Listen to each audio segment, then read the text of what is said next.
Alex Pereira, main event, Salt Lake City, Utah, defending his championship opponent, Khalil Rountree. Now, I haven't told you anything you don't know. Stay with me, though, because as I was reading this article that my partner Ryan sent me, I'm also thinking, this is a little bit redundant. I've known all of these things. Then I get to the point. Sean Strickland is on his way out, not to corner. He's on his way out right now to train.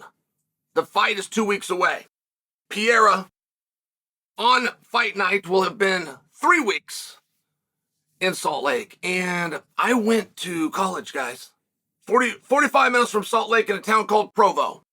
Brigham Young University. And I can tell you that elevation is real.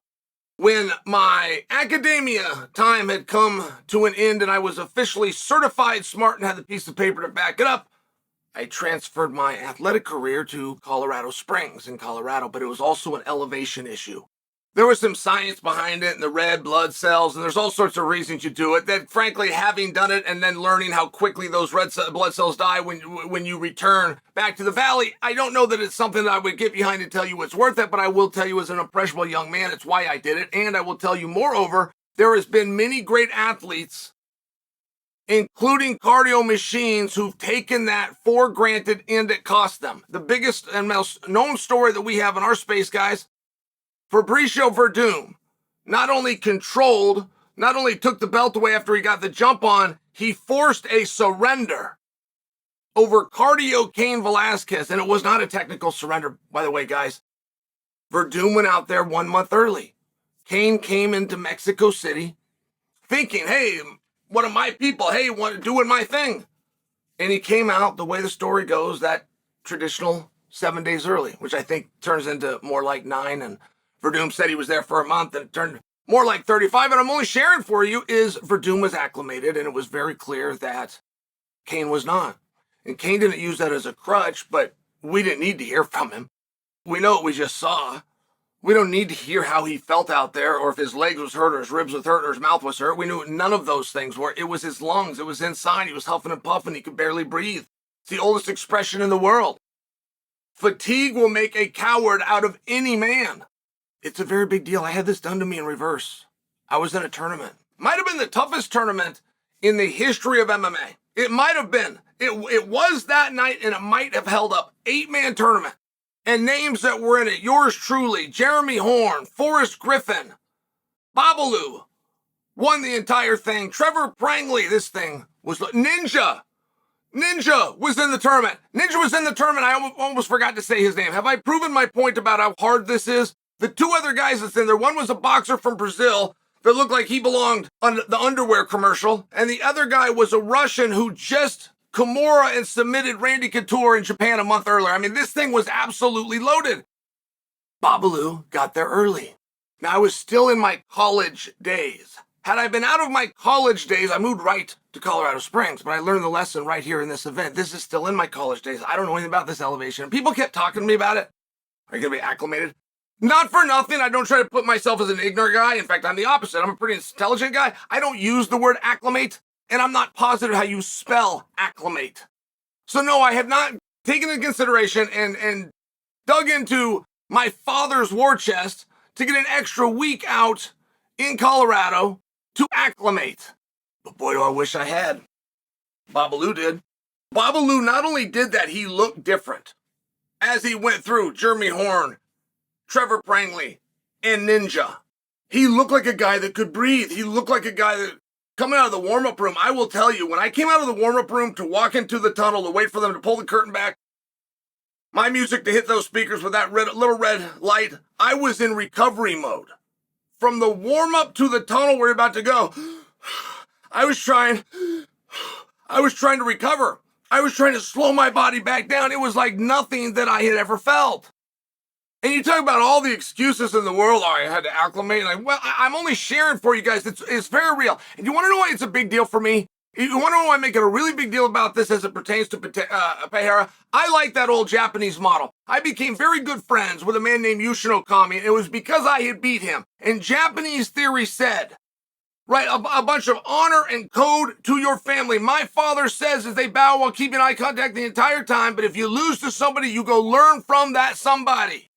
You remain humble for life to that person if in exchange they will give you the skills that you did not have on the night of the competition. Very big deal.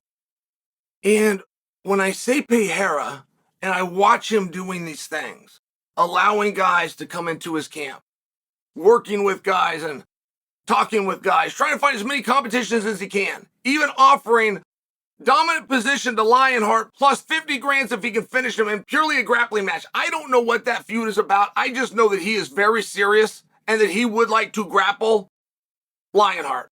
So stay right there, because guys lose their belt and don't have the run that they thought they'd want. They beg for rematches. They go into depression. They turn to drugs and alcohol. When they lose a match they weren't supposed to, when they lose a match that you, the public, who's betted, has said that they were going to win, when they find themselves in a spot that's tougher than they thought it was going to be, that's when they go down. One after the next, after the next, after the next. There is a built-in narrative to the Rountree-Perera fight that Rountree doesn't belong. That is false. There is a built-in narrative that Rountree can't go with him, that he shouldn't be put in this position, that he's not high enough rank, sitting down there at number 8. Why do we possibly look at him? That Rountree is being brought in to protect Perera from Uncle Liev. All of these things are being discussed in the fight, and the one thing that's being missed is Rountree's going to whip him. Rountree's going to win this fight. Rountree has never found himself in a fight where somebody is attacking him with kickboxing and he did not cover and boom, boom, boom, and put him down. You guys remember Rampage? Rampage looked like one of the best boxers in MMA, but if you really watched him, he only had a couple of Cajun covers, and he needed you coming at him. If he was coming at you, it was going to be a jab like everyone else. If you would come at him, he would roll. Can you guys see what I'm doing right now? I'm giving you some X's and O's. He would roll, not just block. Just block, good to protect you. Rampage would roll. He would roll. So now he's blocking, but now he's loaded. Boom, to come firing back. Boom, to come firing back. This is what Rampage did so well. And I'm only telling you that as a reminder. It's what Rountree does so well. Rountree is not his best until someone's coming after him. And that's exactly the way Perera fights. And I do admit for you guys, that's a very risky fight. I fully understand how we have an odds, my own partners of DraftKings, 4-1, favoring the guy that I'm telling you isn't only going to lose, he's going to get knocked out. It's a risky game. That's a really troublesome and risky game. And very few fighters from this point moving forward are going to bring their skills with him to take on Perera. After Perera did to Prohaska what he did to Prohaska, Alex is going to enter that Mike Tyson type club. The Anderson Silva club, where guys toss it in the back. They don't want the fight. They don't call for it. It was somebody else's idea. They say yes. They act like they want to be there, and they look for the nearest door to jump through. But I don't think Rountree's going to do that. I don't think Rountree's part of that club. Rountree's taken out his last 6, 5 by finish. One of them was a number 1 contender named Lionheart, who all you have to do is ask Alex Pereira himself, how good and how tough is Lionheart? He'll be the first to tell you. This is a very hard fight. And taking away from the idea, taking away of my bullishness that this is going to be an upset, taking away from that is now understanding how serious Perera's taken it. How serious Glover Teixeira, his coach and mentor, who's put this entire camp together, having guys come to him, sticking them in Salt Lake 21 days in advance. Scientifically, most guys will tell you you need 30. Either way, the UFC is only going to give you 6. So now you got to go and start writing your own checks and go into business for yourself. I like it. I'm impressed by it. I think it's a very good sign. I think it will affect Perera's performance. I don't know what Rountree's doing. I've got those calls out. I'm going to find out. And when I do get that answer, I'll come back and tell you guys.